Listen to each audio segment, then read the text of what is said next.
இன்றைய வேத வாசிப்பு யோவேல் 2ஆம் அதிகாரம் 21 முதல் 27 வரையிலான வசனங்கள். தேசமே பயப்படாதே, மகிழ்ந்து களிக்கூறு, கர்த்தர் பெரிய காரியங்களை செய்வார்.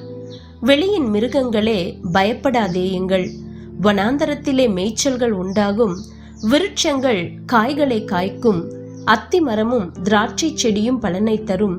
சீயோன் குமாரரே, உங்கள் தேவனாகிய கர்த்தருக்குள் மகிழ்ந்து களி கூறுங்கள். அவர் தக்கபடி உங்களுக்கு முன்மாரியை கொடுத்து உங்களுக்கு முன்மாரியையும் பின்மாரியையும் ஏற்கனவே வருஷிக்க பண்ணுவார். களங்கள் தானியத்தினால் நிரம்பும், ஆலைகளில் திராட்சை ரசமும் எண்ணெயும் வழிந்தோடும். நான் உங்களிடத்தில் அனுப்பின என் பெரிய சேனையாகிய வெட்டுக்கிளிகளும் பச்சை கிளிகளும் முசுக்குட்டை பூச்சிகளும் பச்சை புழுக்களும் பட்சித்த வருஷங்களின் விளைவை உங்களுக்கு திரும்ப அளிப்பேன். நீங்கள் சம்பூரணமாக சாப்பிட்டு திருப்தி அடைந்து உங்களை அதிசயமாய் நடத்தி வந்த உங்கள் தேவனாகிய கர்த்தருடைய நாமத்தை துதிப்பீர்கள். என் ஜனங்கள் ஒருபோதும் வெட்கப்பட்டு போவதில்லை.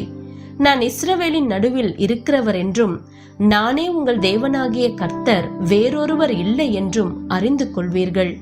என் ஜனங்கள் ஒருபோதும் வெட்கப்பட்டு போவதில்லை. இன்றைய நற்செய்தி நம் நேரத்தை மீட்டுக் கொள்ளல். 1960களில் என்னுடைய தகப்பனாரை திருமணம் செய்யும் பொருட்டு என்னுடைய தாயார் தன்னுடைய கல்லூரி படிப்பை தவிர்க்க வேண்டி இருந்தது என்ற தகவலை என்னிடத்தில் பகிர்ந்து கொண்டார். வீட்டு பொருளியல் துறையில் ஆசிரியராய் பணியாற்ற வேண்டும் என்ற அவருடைய கனவையும் என்னிடத்தில் பகிர்ந்து கொண்டார். 3 பிள்ளைகளை பெற்ற பின்பு அவர் கல்லூரி பட்டம் பெறவில்லை என்றாலும் அரசு நடத்தும் நிறுவனம் ஒன்றிற்கு ஊட்டச்சத்து உதவியாளராக பணியாற்றினார். ஒரு வீட்டு பொருளியல் ஆசிரியை போன்று ஆரோக்கியமான உணவுகளை செய்து நிரூபித்து காண்பித்தார். அவருடைய வாழ்க்கையில் நடந்த சம்பவங்களை நினைவு கூர்ந்து தேவன் தன்னுடைய ஜெபத்தை கேட்டு தன் இருதயத்தின் ஏக்கத்தை நிறைவேற்றி இருக்கிறார் என்று அவர் என்னிடத்தில் பெருமிதத்துடன் கூறினார்.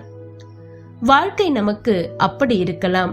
நாம் நினைப்பது ஒன்று, நடப்பது வேறொன்றுமாய் இருக்கலாம். ஆனால் தேவனுடனான நம்முடைய உறவும் நேரமும் அவருடைய தேறுதல், அன்பு, மீட்பு போன்ற அழகான குணாதிசயங்களை வெளிப்படுத்துகிறது.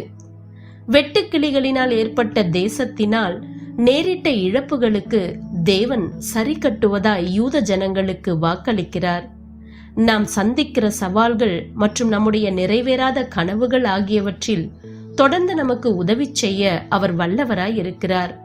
நாம் அவருக்காய் செய்கிற தியாகங்களுக்காய் நம்மை கனப்படுத்துகிற மீட்பின் தேவனை நாம் ஆராதிக்கிறோம்.